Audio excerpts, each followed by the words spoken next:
నమస్కారం ఘంటారావానికి స్వాగతం. ముందుగా ప్రధాన అంశాలు. రాష్ట్రంలో ఎన్టీఆర్ ట్రస్ట్ సేవలు మరింత విస్తృతం.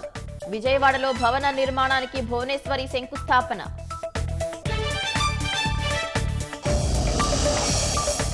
నేడు విచారణకు హాజరు కానున్న గోరంట్ల మాధవ్. అత్యాచార బాధితుల పేర్లు బహిర్గతం చేసినందుకు కేసు.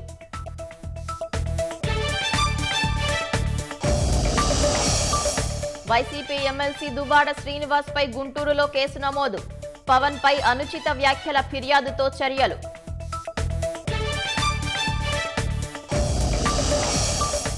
ఏలూరు జిల్లాలో జరిగిన రోడ్డు ప్రమాదంలో 3 మృతి. డ్రైవర్ అతివేగమే కారణమంటున్న క్షతగాత్రులు.